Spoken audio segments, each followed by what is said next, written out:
Welcome back to Salam learning. അഭിമിസ് ആണ് മക്കളെ. ഇന്നത്തെ വീഡിയോയിൽ നമുക്കൊരു ന്യൂ വേർഡ്സ് ടെസ്റ്റ് ആയാലോ? ന്യൂ വേർഡ്സ് ചലഞ്ച് ആണ് കേട്ടോ. വേറൊന്നല്ല, മിസ് ഒരു 10 വേർഡ്സ് തരും. ആ വേർഡ്സിലെ എത്ര എണ്ണത്തിന്റെ മീനിങ് നിങ്ങൾക്ക് അറിയാം. ഇനി മീനിങ് അറിയില്ല എന്നുണ്ടെങ്കിൽ നമുക്ക് പുതിയതായിട്ട് പഠിക്കാം. അപ്പോൾ ഈ ഒരു വീഡിയോ നിങ്ങൾ എന്ത് ചെയ്യുക, നിങ്ങളുടെ ഫ്രണ്ട്സിനെ ഷെയർ ചെയ്ത് കൊടുക്കുക കേട്ടോ. എത്ര എണ്ണം കറക്റ്റ് ആയിന്ന് താഴെ നമ്മുടെ കമന്റ് ബോക്സിൽ എന്ത് ചെയ്യണം, കമന്റ് ചെയ്യണം കേട്ടോ. സോ നമ്മുടെ ഫസ്റ്റ് വേർഡ് ഇതാണ് മക്കളെ, ഫോക്സ്. FOLKS. ഫോക്സ് എന്ന് പറഞ്ഞാൽ എന്താണ് മീനിങ് എന്ന് നിങ്ങൾക്ക് അറിയോ? മീനിങ് അറിയുന്നവർ എന്ത് ചെയ്യുക, ഞാൻ ഈ ഒരു നോട്ട്ബുക്കിൽ ഇതിന്റെ മലയാളത്തിലുള്ള മീനിങ് എഴുതാം കേട്ടോ. ഇനി അറിയില്ല എന്നുണ്ടെങ്കിലും പ്രശ്നമില്ല. ഫോക്സ് എന്ന് പറഞ്ഞാൽ ജനങ്ങൾ എന്നാണ്. Okay, some folks will do anything for money എന്ന് കേട്ടിട്ടില്ലേ? ചില ആൾക്കാർ പൈസയ്ക്ക് വേണ്ടിയിട്ട് എന്തും ചെയ്യും എന്ന് നമ്മൾ പറയാറുണ്ട്. സോ ഫോക്സ് മീൻസ് ആൾക്കാർ അല്ലെങ്കിൽ ജനങ്ങൾ എന്നുള്ള അർത്ഥമാണ്. അപ്പൊ ഫസ്റ്റ് വേർഡ് എത്ര പേർക്ക് കറക്റ്റ് ആയി എന്ന് താഴെ കമന്റ് ചെയ്യണം. അങ്ങനെയെങ്കിൽ നമുക്ക് നെക്സ്റ്റ് വേർഡ് നോക്കിയാലോ? അടുത്ത വേർഡ് നോക്കിക്കേടാ, ഡ്രാഗ്. DRAG, ഡ്രാഗ് എന്ന് പറഞ്ഞാൽ എന്തായിരിക്കും അർത്ഥം? ആലോചിച്ച് നോക്കൂ, എത്ര പേർക്ക് കറക്റ്റ് ആക്കാൻ പറ്റുന്നുണ്ടെന്ന്. ഡ്രാഗ് എന്ന് പറഞ്ഞാൽ വേറൊന്നുമില്ല, വലിച്ചഴിക്കുക എന്നാണ് കേട്ടോ. വലിക്കുക അല്ലെങ്കിൽ വലിച്ചഴിക്കുക എന്നുള്ളതിനെയാണ് ഡ്രാഗ് എന്ന് പറയുന്നത്. Don't drag us into your fight. നിന്റെ വഴക്കിന്റെ ഇടയിൽ ഞങ്ങളെ വലിച്ചിടരുത് അല്ലെ വലിച്ചഴിക്കരുത് എന്ന് പറയില്ലേ? സോ ഡ്രാഗ് മീൻസ് വലിക്കുക അല്ലെങ്കിൽ വലിച്ചഴിക്കുക എന്നുള്ളതാണ്. അപ്പൊ നമ്മൾ പുതിയ ഓരോ വേർഡ്സ് പഠിക്കുമ്പോൾ അതെങ്ങനെ യൂസ് ചെയ്യണം അല്ലെങ്കിൽ എവിടെ യൂസ് ചെയ്യാം എന്നുള്ളത് നമ്മൾ അറിഞ്ഞിരിക്കണം അല്ലെ. അപ്പൊ രണ്ടെണ്ണം നമ്മൾ നോക്കി. നെക്സ്റ്റ് ചലഞ്ച് നോക്കിക്കോ, കണ്ടിന്യൂസ്ലി. ഇത് കുറച്ച് സിമ്പിൾ ആണ് അല്ലെ. നമ്മളിത് ആ ടെക്സ്റ്റ് ബുക്കുകളിലെ പഠിക്കുമ്പോൾ നമ്മൾ കേട്ടിട്ടുള്ള ഒരു വാക്കാണ് continuously. CONTINOUSLY, continuously. What you mean by continuously? ഇതിന്റെ മീനിങ് എന്താണ്? യെസ്, തുടർച്ചയായി എന്നാണ് കേട്ടോ അർത്ഥം. The baby is crying continuously എന്ന് പറഞ്ഞാൽ തുടർച്ചയായിട്ട് കുട്ടി കരഞ്ഞോണ്ടിരിക്കുകയാണ്. അപ്പൊ എന്താണ് കണ്ടിന്യൂസ്ലി എന്നുള്ളത് നിങ്ങൾക്ക് കറക്റ്റ് ആക്കാൻ പറ്റിയോ? അങ്ങനെയെങ്കിൽ നമുക്ക് അടുത്തത് നോക്കിയാലോ, ബിസർ. BAZARRE. ഇവിടെ ബിസർ എന്ന് നമ്മളെ പ്രൊനൗൺസ് ചെയ്യുള്ളൂ കേട്ടോ.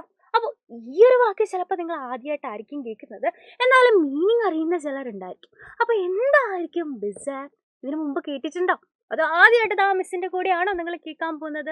അപ്പൊ മക്കളെ, ഈ ഒരു പിക്ചർ നോക്കിക്കേ. ഈ പിക്ചർ നോക്കിയിട്ട് നമുക്ക് എന്തെങ്കിലും മനസ്സിലാവുന്നുണ്ടോ? ഒന്നുമില്ല അല്ലെ, എന്തോ വിചിത്രമായ ഒരു വസ്തു. അപ്പൊ ഇത് തന്നെയാണ് ഇതിന്റെ അർത്ഥം. ബിസർ എന്ന് വെച്ചാൽ എന്താ, വിചിത്രമായത് എന്നാണ്. ബിസർ സിറ്റുവേഷൻ എന്ന് പറഞ്ഞാൽ എന്താ, വിചിത്രമായിട്ടുള്ള ഒരു സിറ്റുവേഷൻ എന്നാണ് അർത്ഥം. അപ്പൊ എത്ര പേർക്ക് ഇത് കറക്റ്റ് ആക്കാൻ പറ്റിയിട്ടുണ്ടെന്നുള്ളതും കമന്റ് ചെയ്യാം. നെക്സ്റ്റ് നോക്കിക്കേ, ഗുൽറ്റി. GUILTY, guilty. അപ്പൊ ഈ വേർഡ് ചിലരെങ്കിലും കേട്ടിട്ടുണ്ടാവും. എന്താണ്?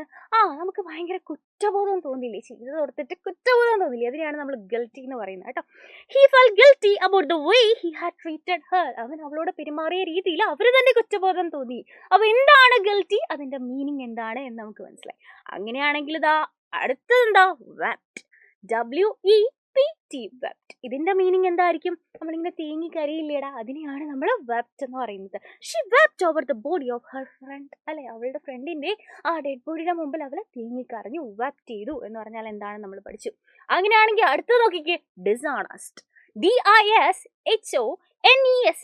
ഡിസോണസ്റ്റ് എന്ന് പറഞ്ഞാൽ എന്താ? ഓണസ്റ്റ് എന്ന് പറഞ്ഞാൽ നമുക്കറിയാം സത്യസന്ധൻ. അതിന്റെ ഓപ്പോസിറ്റ് ആണ് ഡിസോണസ്റ്റ്, സത്യസന്ധത ഇല്ലാത്തത്. He gave the editor A dishonest account of events എന്നുള്ളതാണ് ഇതിന്റെ അർത്ഥം. അപ്പൊ അടുത്ത് നോക്കാം, സ്റ്റേൺ. STERN, സ്റ്റേൺ എന്ന് പറഞ്ഞാൽ എന്താ? കർക്കശമായത്. Smile transformed his stern face എന്ന് പറഞ്ഞാൽ എന്താ? ഒരു ചിരി അദ്ദേഹത്തിന്റെ കർക്കശമായിട്ടുള്ള മുഖത്തെ മാറ്റിമറിച്ചു. നമുക്കറിയാം, നമ്മുടെ ചില മാത്സ് ടീച്ചേഴ്സ് ഒക്കെ സിനിമയിലൊക്കെ കാണാറുണ്ട് അല്ലെ. എന്താണ്? ഭയങ്കര ദേഷ്യപ്പെട്ട മുഖം അല്ലെങ്കിൽ ഭയങ്കര സ്റ്റേൺ ആയിട്ടുള്ള അല്ലെ. നമുക്ക് കാണുമ്പോൾ തന്നെ അവരോട് ചെറിയ പേടി തോന്നുന്ന ഫേസ് ഒക്കെ നമ്മൾ കണ്ടിട്ടുണ്ടാവും അല്ലെ. എല്ലാ ടീച്ചേഴ്സും ഇല്ല, ചിലവരൊക്കെ നമ്മൾ കണ്ടിട്ടുണ്ടാവും അല്ലെ. അപ്പോൾ അതിനെയാണ് നമ്മൾ സ്റ്റേൺ എന്ന് പറയുന്നത്. Smile transformed his stern face എന്ന് പറഞ്ഞാൽ അയാളുടെ കർക്കശമായിട്ടുള്ള മുഖത്ത് ഒരു ചിരി വന്നപ്പോൾ ആ മുഖം മാറി എന്നാണ്. Okay, next word, get rid of. Get rid of എന്ന് പറഞ്ഞാൽ എന്തായിരിക്കും അർത്ഥം? എന്തെങ്കിലും സാധനം ഗെറ്റ് റിഡ് ഓഫ് ഇറ്റ് എന്ന് പറയില്ലേ, അതുകൊണ്ട് ഒഴിവാക്കുക എന്ന് പറയില്ലേ. അപ്പൊ അതിനെയാണ് നമ്മൾ ഗെറ്റ് റിഡ് ഓഫ് എന്ന് പറയുന്നത്. You have to get rid of your ego. നിന്റെ ഈഗോ നീ ഒഴിവാക്കേണ്ട സമയം കഴിഞ്ഞു നമ്മൾ പറയാറുണ്ട്. അതിനാണ് ഗെറ്റ് റിഡ് ഓഫ് എന്ന് പറയുന്നത്. അങ്ങനെയെങ്കിൽ ഈ വേർഡിന്റെ അർത്ഥം നിങ്ങൾക്ക് എല്ലാവർക്കും അറിയായിരിക്കും അല്ലെ. Believe. BELIEVE, believe in your self എന്ന് പറയും. എന്ന് പറഞ്ഞാൽ എന്താ? നിങ്ങൾ വിശ്വസിക്കുക അല്ലെങ്കിൽ നിങ്ങൾ നിങ്ങളെ തന്നെ വിശ്വസിക്കുക എന്നുള്ളതാണ് അതിന്റെ അർത്ഥം. ഓക്കെ, അപ്പൊ നമ്മളിതാ ഇത്രയും ന്യൂ വേർഡ്സ് നോക്കിയതിൽ എത്ര എണ്ണം നിങ്ങൾക്ക് അറിയാമായിരുന്നു, എത്ര എണ്ണം കറക്റ്റ് ആക്കി, പുതിയതായിട്ട് എത്ര എണ്ണം പഠിക്കാൻ പറ്റി, ഇതിൽ എത്ര മാർക്ക് നിങ്ങൾക്ക് കിട്ടിയെന്നുള്ളത് താഴെ നമ്മുടെ കമന്റ് ബോക്സിൽ നിങ്ങൾ കമന്റ് ചെയ്യുക. അതുപോലെ നിങ്ങളുടെ ഫ്രണ്ട്സിനെ ഷെയർ ചെയ്ത് കൊടുക്കുക കേട്ടോ. അപ്പൊ ഇതുപോലെയുള്ള ഇൻട്രസ്റ്റിംഗ് വീഡിയോസ് ആയിട്ട് നമുക്ക് ഇനിയും കാണാം മക്കളെ. അതുവരെ bye bye and take care.